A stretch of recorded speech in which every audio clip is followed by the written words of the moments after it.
Welcome to civils only. Upcoming different competitive exams के लिए शुरू किए गए क्रैश कोर्स का आज हम लोगों का चौथा पार्ट है। और इससे पहले हम लोग 3 पार्ट ऑलरेडी डिस्कस कर चुके हैं, और जिस किसी ने वो ना देखे हों वो उन्हें देख सकते हैं, और उनका लिंक डिस्क्रिप्शन बॉक्स में दे दिया गया है। तो देखिए, हमने सबसे पहले अपने हिस्ट्री टॉपिक को शुरू किया था। उसके अंतर्गत हमने सबसे पहले सिंधु घाटी सभ्यता के बारे में सबसे पहले पार्ट में चर्चा की थी। इसके बाद हम लोगों ने दूसरे पार्ट में वैदिक सभ्यता या आर्य सभ्यता के बारे में चर्चा की थी। इसके बाद हम लोगों ने तीसरे पार्ट में जो वैदिक सभ्यता के बाद भारतीय उपमहाद्वीप पर जो एक नई व्यवस्था का उदय हुआ था उसके बारे में चर्चा की थी, जिसमें हमने आगे चल के मगध साम्राज्य और मौर्य साम्राज्य के बारे में तीसरे पार्ट में चर्चा की थी। अब आज का हमारा सेशन उसी के आगे के इतिहास पर आधारित रहेगा, जिसमें हम लोग मौर्योत्तर काल के बारे में चर्चा करेंगे। चर्चा करने से पहले 2-3 इम्पॉर्टेंट नोटिफिकेशन आप लोगों के लिए। सबसे पहली बात देखिए, भी अब जो भी एग्ज़ाम्स आ रहे हैं आगे, तो कहीं ना कहीं हर एग्ज़ाम्स में अब जो करंट अफेयर्स है उसका ठीक ठाक रोल रहता है। तो उसी क्रम में अब सिविल्स ओनली पर भी पूरा ईयरली और मंथली करंट अफेयर्स की सीरीज़ स्टार्ट की गई है। आप उसे वहाँ पे जाके देख सकते हैं। इसी के साथ साथ हाँ, आप लोग हमारे टेलीग्राम चैनल को भी ज्वाइन कर सकते हैं। वहाँ पे आपको इम्पॉर्टेंट PDF मिलती रहेंगी जो आपके डिफरेंट कॉम्पिटिटिव एग्ज़ाम्स के लिए हेल्पफुल होंगी। तो चलिए, आज का हम अपना सेशन स्टार्ट करते हैं। तो देखिए, अगर मौर्योत्तर काल की बात की जाए तो होता क्या है, जब मौर्य साम्राज्य में अशोक के बाद जो भी उत्तराधिकारी आते हैं वो कहीं ना कहीं उतने सक्षम और योग्य साबित नहीं हो पाते हैं। और जब भी देखिए क्या होता है, जब भी कोई शासक वर्ग जब भी सही से शासन नहीं कर पाता है तो वो कितनी भी पराकाष्ठा पर पहुंच गया हो, फिर उसकी पतन होना शुरू हो जाता है।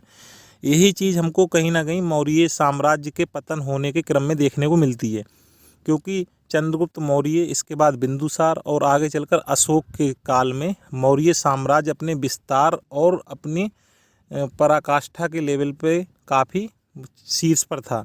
लेकिन आगे चलकर क्या होता है, जो अशोक के बाद जो भी मौर्य साम्राज्य के अन्य शासक होते हैं उनकी अयोग्यता एवं अदूरदर्शिता के कारण आगे चलकर मौर्य साम्राज्य बहुत लंबे समय तक बना नहीं रह पाता है। और लगभग 185 ईसा पूर्व तक आते आते मौर्य साम्राज्य के स्थान पर भारत में एक नए साम्राज्य की स्थापना होती है। एक नए वंश द्वारा वहाँ पे शासन करना शुरू किया जाता है, और उस वंश का नाम है शुंग वंश। तो देखिए, मौर्योत्तर काल में अगर हम लोग बात करें शासकों की, जिन शासकों ने भारतीय उपमहाद्वीप पर आगे चलकर शासन किया था, तो उनको हम लोग देशी और विदेशी शासक के रूप में संदर्भित कर सकते हैं, वर्गीकृत कर सकते हैं। तो देखिए, देशी शासकों की अगर बात की जाए तो देशी शासकों में सबसे पहला जो मौर्य साम्राज्य के बाद जो एक वहाँ पे एक नए वंश की स्थापना हुई थी, उसमें सबसे पहला वंश था शुंग वंश। इसके बाद शुंग वंश के बाद वहाँ पे कण्व वंश आता है, फिर वहीं पे सातवाहन वंश आता है, फिर फाइनल चेदी वंश का भी शासन यहाँ पे होता है। मतलब ये इम्पोर्टेंट ऐसे वंश हैं जिन्होंने मौर्योत्तर काल के दौरान शासन किया था भारत में, और ये सभी देशी शासक हैं। इसी के साथ साथ अगर हम लोग विदेशी शासकों की बात करें तो देखिए क्या हुआ, जब मौर्य साम्राज्य की व्यवस्था पतित होना शुरू हो गई, मतलब उसमें अस्थिरता आना शुरू हो गई, तो क्या होता है, जब भी देखिए जब तक अशोक का शासन रहा था तो ऐसा नहीं था कि भारत के जो पश्चिमोत्तर क्षेत्र में या पश्चिम जो भी भारत के जो और अनेक देश थे जो भारत के पश्चिम में, वहाँ पे जो शासक वर्ग था जिसने भारत में आगे चलकर मौर्योत्तर काल में आक्रमण किया था, वो वहाँ पे नहीं थे। उससे पहले कहीं ना कहीं वो शासक वर्ग मौजूद रहे थे और वहाँ पे शासन होता रहता था। लेकिन जब मौर्य शासन काफ़ी कमज़ोर स्थिति में पहुँच गया था तो उसका इन लोगों ने भी फ़ायदा उठाना शुरू कर दिया। और इसी क्रम में जो पश्चिमोत्तर भारत में जो अस्थिरता का समय चल रहा था, उसी क्रम में इन लोगों ने यहाँ पे आक्रमण किया, जिसमें जो सबसे पहले आक्रमणकर्ता माने जाते हैं वो है हिंदयवन। इसके बाद यहाँ पे शक आए, और साथ साथ पार्थियन और कुषाण लोगों ने भी यहाँ पे आगे चलकर अपना आक्रमण किया था और अपना क्षेत्र विस्तार करने की कोशिश की थी। तो हम लोग आज देशी शासक के तहत वही शुंग, कण्व, सातवाहन और चेदी वंश के बारे में चर्चा करेंगे, और इसी के साथ साथ विदेशी शासकों के रूप में हिंदयवन, शक, पार्थियन और कुषाण वंश की चर्चा करेंगे। तो चलिए, हम लोग सबसे पहले अपने चर्चा के विषय को आगे बढ़ाते हुए सबसे पहले हम देशी शासकों के बारे में चर्चा करते हैं कि आखिर वो कौन सी परिस्थितियाँ यहाँ पे विकसित होती हैं जिसके कारण ये देशी शासक फलते फूलते हैं, और यहाँ पे जो पूरा मौर्योत्तर काल चलता रहता है इसमें एक केंद्रीकृत व्यवस्था बनाने की ओर ये लोग कार्य करते हैं। मतलब ये कोशिश करते रहते हैं किस प्रकार से जो मौर्य साम्राज्य में जो एक प्रकार की केंद्रीकृत व्यवस्था रही थी, मतलब पूरा भारत एक ही शक्ति के अधीन आ गया था। लगभग पूरा भारत, अगर कुछ क्षेत्रों को छोड़ दिया जाए तो लगभग पूरा भारत एक शक्ति के अंतर्गत था। और उससे कह सकते हो कि उस समय भारत में एक केंद्रीकृत व्यवस्था के चरम के रूप में देखा जाता था उस समय, प्राचीन अगर इतिहास के बारे में देखें। लेकिन आगे चलकर होता क्या है, देखिए शुंग वंश में जो सबसे पहले अगर इसके संस्थापक की बात करें तो 185 ईसा पूर्व जो मौर्य साम्राज्य का जो अंतिम शासक था बृहद्रथ, तो बृहद्रथ की उसी के सेनापति जिसका नाम था पुष्यमित्र शुंग, उसके द्वारा बृहद्रथ की हत्या कर दी जाती है और वहीं से एक नए वंश की स्थापना होती है जिसको शुंग वंश के नाम से जाना जाता है। अच्छा, एक चीज़ और है कि हम लोगों को इसके बारे में जानकारी कहाँ से मिलती है, तो देखिए अगर हम लोग देखें मौर्य या मौर्य साम्राज्य के बाद अब जो भी मौर्योत्तर काल आएगा या आगे गुप्त काल आएगा, तो यहाँ से हम लोगों को एक चीज़ जानकारी के स्रोत में और मिलती है, जिसमें हमको क्या है, वहाँ पे जो स्थापत्य है, स्थापत्य से भी जानकारी मिलना शुरू हो जाती है। मतलब अब यहाँ पे जब सिक्कों का, अब जैसे सिक्कों का भी चलन शुरू हो जाता है, साथ ही साथ अब आगे चल के जब हम लोग और देखेंगे तो वहाँ पे बड़े बड़े स्मारक बनने शुरू हो जाते हैं, इनसे भी हमको जानकारियाँ प्राप्त होती हैं। इसके बाद कहीं ना कहीं क्या होता है, साहित्य को भी बढ़ावा मिलता है इस समय आते आते। तो हमको अगर शुंग वंश की बात करें तो हमको जानकारी के स्रोत में हम देखते हैं कि इसमें हमको जानकारी के स्रोतों में साहित्यिक स्रोतों से भी जानकारी मिलती है, कुछ पुरातात्विक साक्ष्य भी ऐसे मिले हैं जिनसे हमें इस वंश के बारे में जानकारी मिलती है। जैसे हमें अगर देखा जाए साहित्यिक स्रोत के बारे में तो उसमें जैसे पुराण के साथ साथ महाभाष्य, इसके साथ साथ दिव्यावदान और अयोध्या गार्गी संहिता का नाम आता है। वहीं अगर पुरातात्विक की बात करें तो उसमें अयोध्या अभिलेख और बेसनगर के अभिलेख का नाम आता है। तो ये कुछ इम्पॉर्टेंट ऐसे सोर्स हैं जिससे हम लोगों को शुंग वंश के बारे में जानकारी प्राप्त होती है। तो इसके संस्थापक तो पुष्यमित्र शुंग ही थे और इनके बारे में अगर और देखो 2-4 फैक्ट देखे जाएँ तो क्या हुआ था, इन्हीं के बारे में ऐसा कहा जाता है कि इन्होंने 2 अश्वमेध यज्ञ कराए थे। और इस अश्वमेध जो इन्होंने यज्ञ कराए थे, इनकी हमको जानकारी इनका जो अयोध्या अभिलेख है उससे हमको प्राप्त होती है। और इन्हीं के दरबार में देखिए जो पतंजलि नाम के एक राजपुरोहित निवास करते थे, है ना, किसके, पुष्यमित्र शुंग के दरबार में। और ऐसा माना जाता था कि ये अपने आप में जो शुंग वंश था या कण्व वंश भी आगे चलकर ये ब्राह्मण के उत्थान का एक तरह से चरण देखा जाता है। क्योंकि यहाँ पे क्या होता है कि ये लोग कहीं ना कहीं बौद्ध विरोधी के रूप में प्रदर्शित होते हैं, क्योंकि ये भी जैसे शुंग, जो पुष्यमित्र शुंग है, ये भी एक तरह से बौद्ध विरोधी और ब्राह्मण उत्थान की ओर अधिक आकर्षित होने वाले व्यक्ति थे। और इनके अगर देखो विजय की बात की जाए तो इन्होंने कई क्षेत्रों को भी विजित किया है। जैसे इन्होंने जो विदर्भ क्षेत्र में जो उस समय एक वहाँ पर शासक था, यज्ञसेन नाम का शासक शासन कर रहा था, तो उस पर विजय प्राप्त करने के लिए इसने अपने बेटे को वहाँ पे भेजा था और जिसका नाम था अग्निमित्र। तो इन्होंने अपने बेटे को जब वहाँ पे भेजा था तो वहीं पे जो उसकी चचेरी बहन थी, किसकी, यज्ञसेन की चचेरी बहन का नाम था मालविका। तो इनमें क्या हो जाता है, इन दोनों में प्रेम हो जाता है। और आपने सुना भी होगा, देखिए उसी प्रेम का जो वर्णन किया है कालिदास ने अपने नाटक में, उसी नाटक को मालविकाग्निमित्रम नाम दिया जाता है। तो मालविकाग्निमित्रम में इनके जो यज्ञसेन की चचेरी बहन मालविका और जो इन्होंने पुष्यमित्र शुंग ने जो अपने बेटे को भेजा था जिसका नाम क्या था अग्निमित्र, तो इन दोनों के जो बीच प्रेम प्रसंग जो उस समय चला था उसके बारे में चर्चा की गई है। और इसमें ये भी मिलता है उस समय के बारे में, जैसे कि इन्होंने वहाँ पे क्या किया था, इसके बेटे ने वहाँ पे विजय हासिल की थी और उसको अपने क्षेत्र में मिलाया था। देखिए शुंग वंश ने भी पूरी कोशिश की थी कि जिस तरह से मौर्य साम्राज्य में का विस्तार था भारतीय उपमहाद्वीप में, उस तरह से फिर से भारत को एक केंद्रीकृत व्यवस्था के अंतर्गत लाया जाए।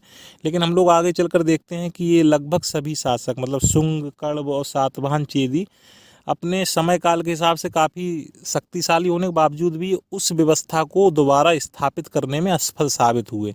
मतलब जो व्यवस्था पहले मौर्य साम्राज्य ने यहाँ पे स्थापित कर दी थी, लेकिन आगे चलकर अगर आप देखो गुप्त साम्राज्य ने एक बार फिर से भारत को एक केंद्रीकृत व्यवस्था के अंतर्गत तब्दील कर दिया।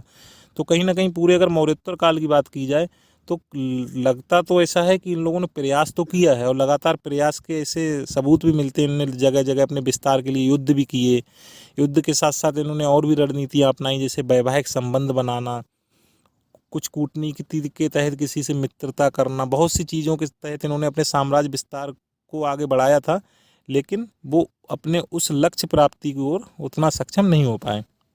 आप देखिए इसके जो अगले शासक थे शुंग वंश के, उनका नाम है देवभूति। और अगले शासक है, देखिए एक चीज़ और है यहाँ पे मेंशन कर देते हैं कि जो भी हम लोग यहाँ पे वंशों की चर्चा कर रहे हैं तो उसमें जो भी यहाँ पे हम लोग शासक के बारे में चर्चा कर रहे हैं तो ऐसा नहीं है कि उस वंश से रिलेटेड केवल वही शासक हैं, बल्कि उससे रिलेटेड कुछ और भी शासक हो सकते हैं। लेकिन हम लोगों ने केवल चर्चा के विषय में ऐसे शासकों को शामिल किया है जो कहीं ना कहीं एग्जाम पॉइंट ऑफ व्यू से रेलिवेंट हैं और उनके बारे में कुछ ऐसी कुछ घटनाएं रही हैं जो कहीं ना कहीं इतिहास के पन्नों में शाइनिंग के साथ हमको देखने के मिलती, मतलब आज भी उनकी शाइनिंग बनी हुई है।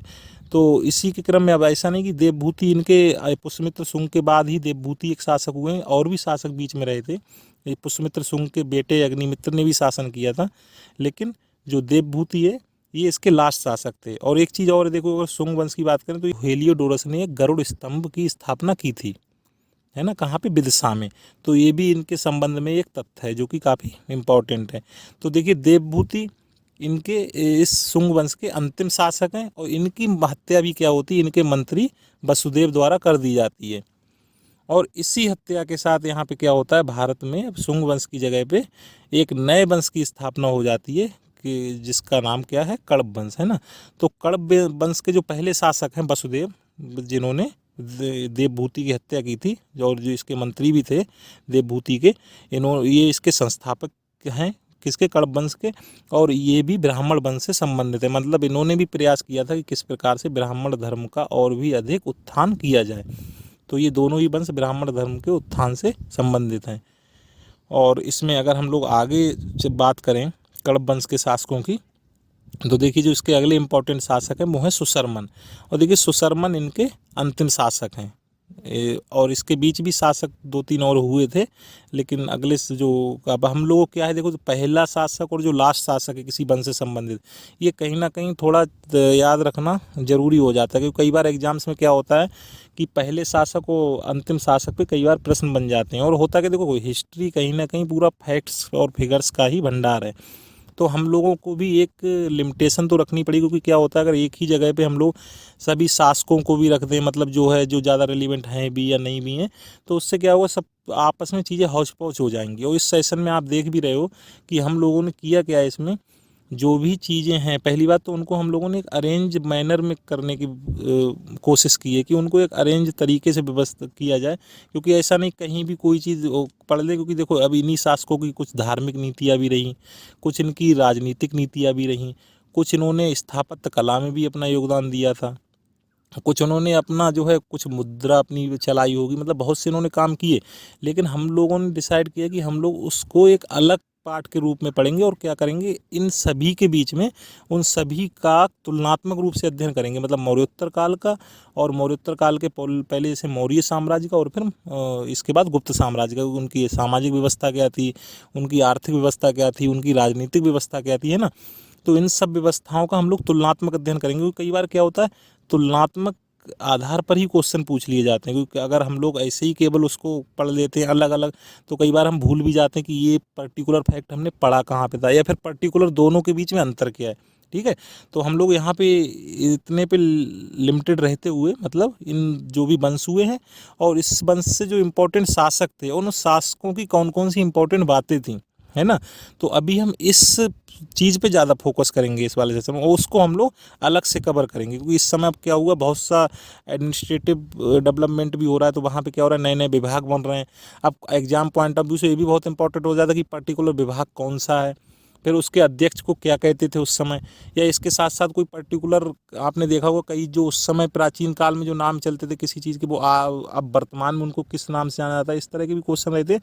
तो उन सभी को जो इस तरह के टॉपिक्स हैं जो एग्जाम पॉइंट ऑफ व्यू से जो भी इंपॉर्टेंट होंगे हम लोग कवर सभी करेंगे, लेकिन उनको एक अरेंज वे में कवर करेंगे। ठीक है, तो यहाँ पे हमको जो भी चीज़ें हैं ये भी नहीं समझना कि केवल उसके शासक के एक ही पहलू के बारे में चर्चा कर रहे हैं, बल्कि हम उनके बचे हुए सभी पहलुओं पर चर्चा और तुलनात्मक चर्चा करेंगे, बल्कि उसको अरेंज मैनर में चर्चा करेंगे। ठीक है, तो देखिए इसके जो अंतिम शासक थे सुशर्मन, और सुशर्मन की हत्या किसके द्वारा कर दी जाती है, सिमुक द्वारा कर दी जाती है। अब देखिए सिमुक द्वारा जब सुशर्मन की हत्या करती है तो इसी के साथ साथ एक सातवाहन वंश की भारत में शुरुआत हो जाती है। और सातवाहन वंश का जो मेन जो रीजन रहता है शासन करने का, वो वर्तमान के आंध्र प्रदेश, कर्नाटक और महाराष्ट्र रीजन में था।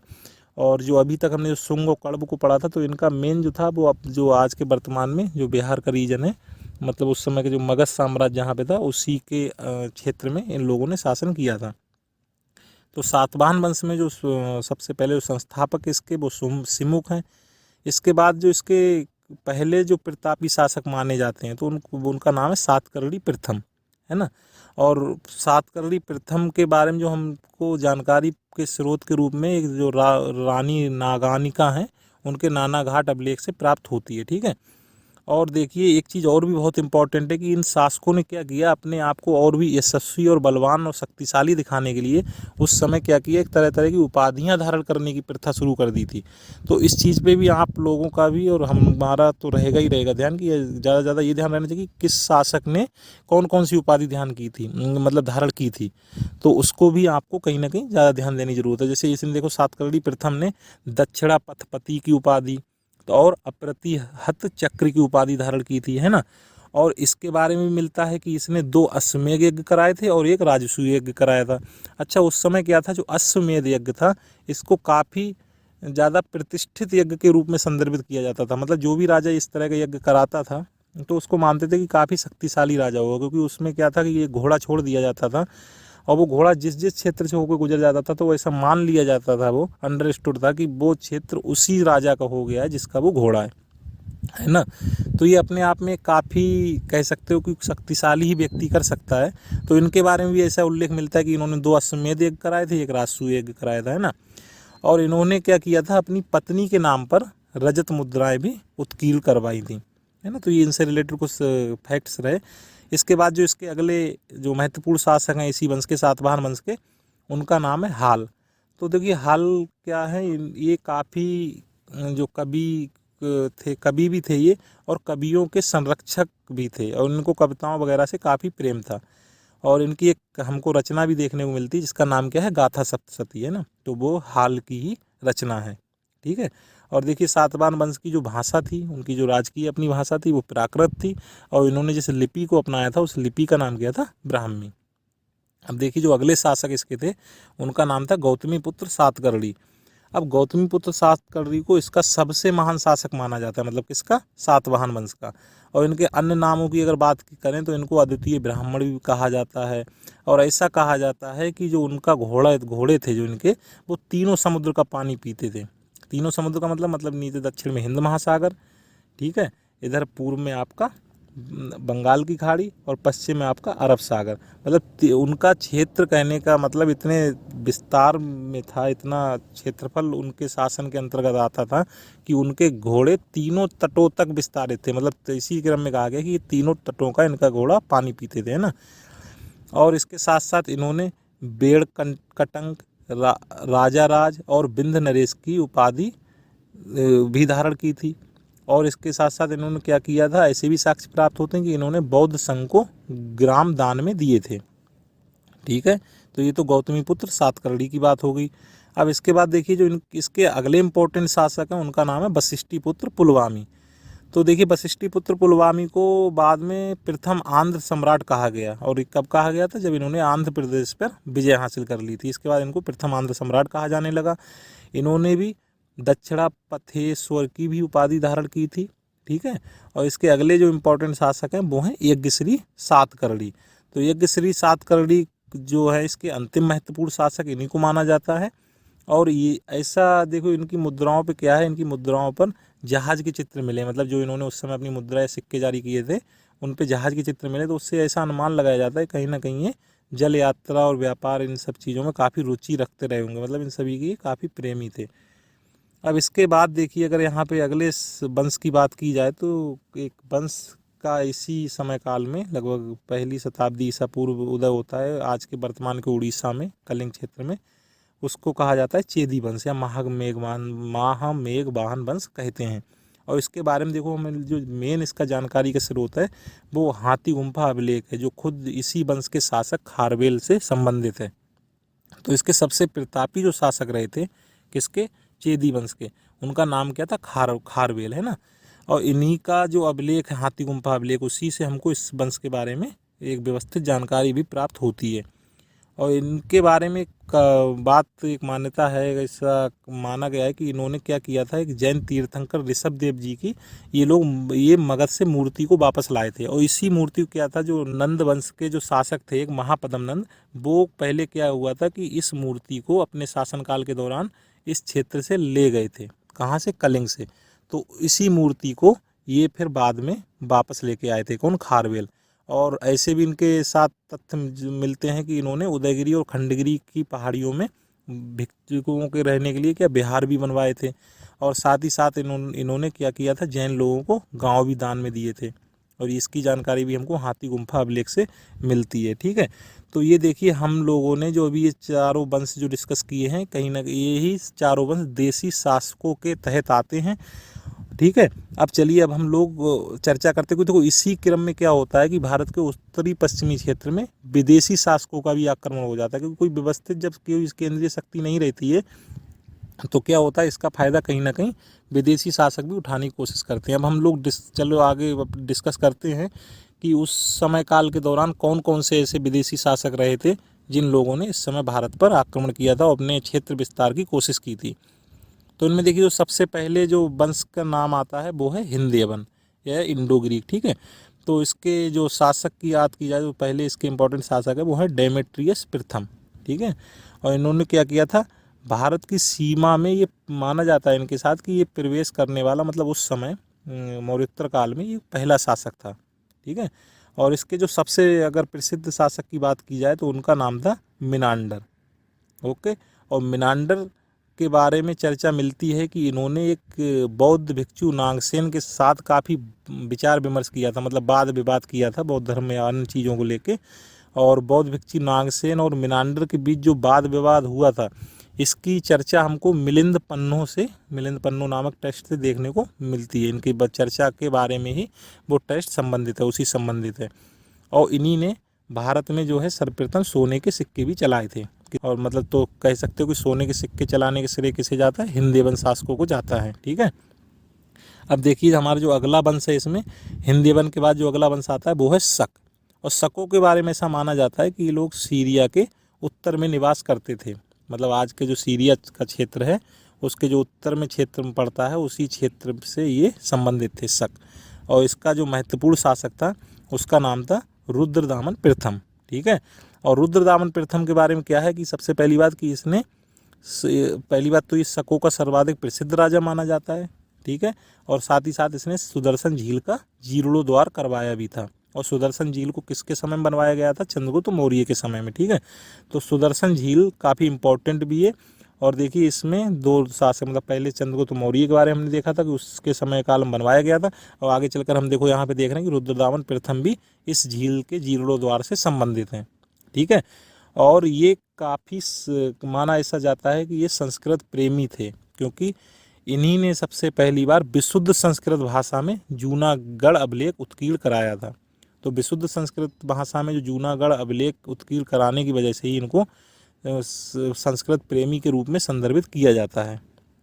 ठीक है, और देखिए अब इसके जो अगले शासक की बात की जाए तो वो थे रुद्र सिंह तृतीय, है ना।